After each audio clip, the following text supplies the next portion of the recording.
21절, 22절 두 절 말씀 보겠습니다. 21, 22절 한 목소리로 읽겠습니다. 그들은 가버나움으로 들어갔다. 예수께서 안식일에 곧바로 회당에 들어가서 가르치시니 사람들은 그의 가르침에 놀랐다. 예수께서 율법학자들과는 달리 권위 있게 가르치셨기 때문이다. 아멘. 네, 여러분, 호주의 날씨가 좀 이상해지는 건지 비가 참 많이 옵니다. 근데 다음 주, 그 다음 주 2주간의 일기예보가 또 폭우가 예상되는 이런 보도를 봤습니다.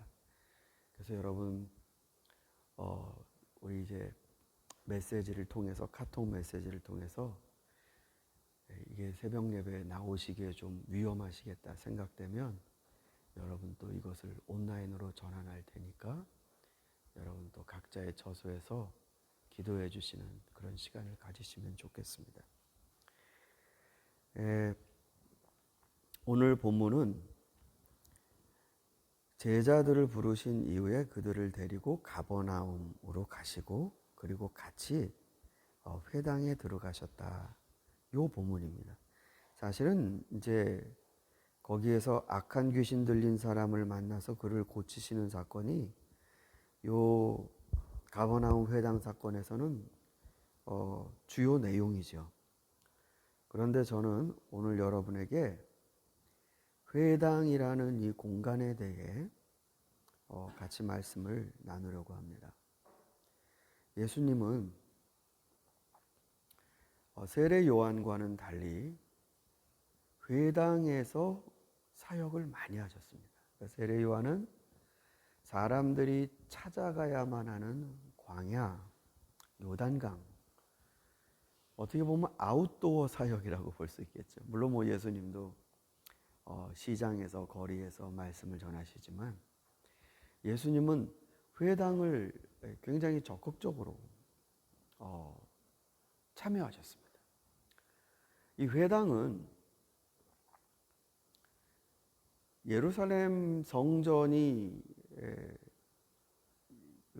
중심에 있고 이제 각각의 지방에서 제사를 드리는 건 아닙니다. 제사를 드리는 건 아닌데 정기적으로 하나님 명령해 주신 율법을 지키고 그리고 그 율법대로 분별하고 심지어는 재판도 하고 어떻게 보면 마을회관 개념은 아닌데 굉장히 그 지역에서는 만약에 그 당시에 여러분이 유대인이었다면 시티 카운슬 못지않은 굉장한 실질적인 영향력 있는 공간이 바로 회당입니다. 유대인이라면 지켜야 되는 것, 유대인이라면 어떤 생각을 해야 되는지, 어떤 입장을 가져야 되는지, 하나님 말씀은 뭘 말하는지 그런 거를 공유하고 전하고 바로 그런 공간이 회당입니다. 사람들이 많이 모이죠. 우리 지난주인가요? 이제 우리 교회에서 영사 업무를 보았는데 한동안 이제 한국으로 많이들 못 가셔서 그런지 참 많이들 오시더라고요.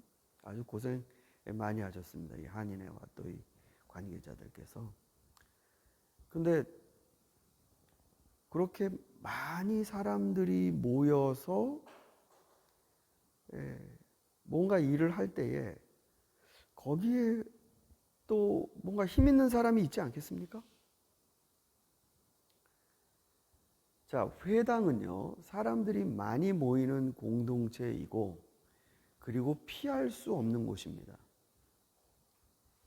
예수님도 거기에서 말씀을 듣기도 하시고, 전하기도 하셨습니다. 그런데, 여기 보니까 권위 있게 말씀을 가르치셨다. 거기에는 가르치는 사람이 없어서 예수님만 가르치셨다는 뜻이 아니라 회당에서 말씀을 나누는 방식이 누군가가 일어나 자기가 어느 성경에, 특히 모세오경이 되겠죠? 그 부분을 읽는 겁니다. 그러면 사람들이 앉아서 그거를 듣고 그 말씀에 대해서 생각을 나누고, 그러니까 유대 남자라면 말씀을 나누는 능력들이 다 기본적으로는 있는 거죠.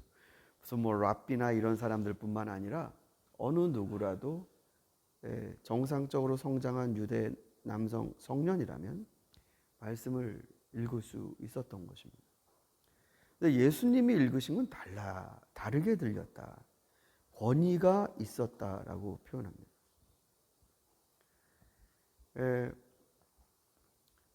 이 권위랑 예수님이 회당에 들어가면 경고하셨던 게 있어요. 제자들에게 특별히.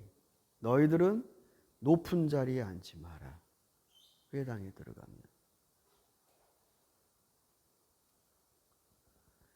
자, 하나님 말씀으로 이스라엘 공동체가 어떻게 해야 되는가? 내 개인은 어떻게 처신을 해야 하는가? 그런데 그렇게 모여든 사람들끼리 그 안에서의 리그가 생기는 겁니다. 예수님이 회당에 들어가서 보시니 바리새파 사람들이 기도하는 게 과관입니다. 이건 하나님 들으시라고 하는 기도가 아니에요. 사람들에게 자기의 신앙적 깊이와 그리고 사람들을 향한 영적 리더십, 이런 것들을 표출하는 게 목표지, 하나님께 자신의 간구를 전해드리는 게 목표가 아닌 그런 기도들을 하고 있습니다. 마태복음을 읽어보시면 예수님이 세 가지 위선에 대해서 산상수훈에서 경고하시죠. 그 중에 너희들은 바리새인들처럼 기도하지 말아라. 그들은 거리와 회당에서 기도하기를 좋아한다. 자기 혼자 했을 땐 기도를 잘 안 하죠. 왜 그럴까요? 사람들 있는 데서 기도합니다. 저는 기도하는 사람들 틈에서 기도하기를 좋아합니다. 이렇게 하나님께 간구하는 소리들, 이 음성들 저에게 도전이 되고 같이 기도할 때 정말 힘이 느껴지고, 아니 주님도 그렇게 말씀하셨거든요. 같이 기도하는 거예요. 베드로가 옥에 갇혀 있을 때 성도들이 같이 합심으로 기도했습니다. 그런 기도의 자리는 너무 좋아요. 그리고 힘이 되고요. 기도가 모아지고 정말 하나님 앞에 내 이 세상적인 마음을 끊어버리를, 내 혼자 개인으로는 어려우니까, 약하고 넘어지니까 같이 공동체가 함께하는 이 시간들이 오히려 지켜준다. 전 그런 차원에서 사람들에게 새벽 기도를 나오라고 합니다. 혼자 기도하는 거 어렵게 느껴지시는 분, 나와서 아침부터 하나님 말씀 듣고 기도하는 사람들이 같이 있다는 거 보시고 같이 기도하시고. 그런데 그때 같이 기도한다는 건 하나님께 나가기 위한 연합입니다. 바리새인들이 사람들 있는 데서 기도한다는 건 그 종류가 다르죠. 하나님께 기도한다는 게 아니고 사람들 들으라고요. 나 기도하는 것 좀 보라고요. 굉장히 역설적이죠. 기도하기 위해 사람들이 함께 모이는 것, 이 순기능이 그대로 발전만 돼가는 게 아니라 어느 일정 수준이 되면, 특별히 리더들은 이제 자신이 기도한다는 것 자체를 메시지로, 시그널로 보내게 된다는 것입니다. 이 하나님께 가야 되는, 전파가 돼야 되는데 사람들에게로 가는 시그널이 돼요. 주님은 회당에서 그걸 보신 겁니다.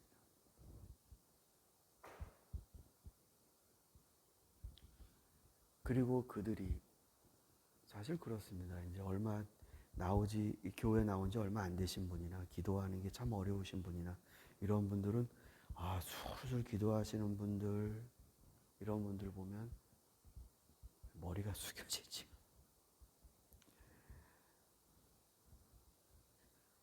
그렇게 존경을 받다 보니까 이 사람들이 회당에서 자기가 높은 줄 알아요. 회당에서는 하나님이 높으신 분이죠. 점점 주객이 전도되는 일들이 바로 회당에서 벌어지는 겁니다. 주님이 말씀을 권위 있게 가르치셨다는 건 높은 자리에 앉아서 사람들로 하여금 자신을 주목받게 하셨다라는 뜻이 아니고, 예수님의 기도가 촌철살인의 기도를 듣고 사람들이 야, 저 사람 대단하다 라고 이목을 집중하도록 기도하셨다는 뜻이 아니고, 오로지 하나님의 말씀을 드러낼 때 나오는 권세. 여러분, 혹시 애들이 성경책 읽는 소리 들어보셨습니까? 무서워요. 한 글자 한 글자 정말 가까스로 넘어가는데 철자법 고쳐가면서, 근데 그 여린 목소리로 하나님의 음성이 들린다고요. 무서워. 애 목소리가 아니라 하나님 음성이 느껴져요. 말씀 하나만이 하나님의 우리를 향한 메시지가 드러나는 그 순간에 나오는 압도하는 주님의 권세, 그거를 느꼈다는 겁니다. 사람이 나를 보게 만드는 힘에 나오는 권세.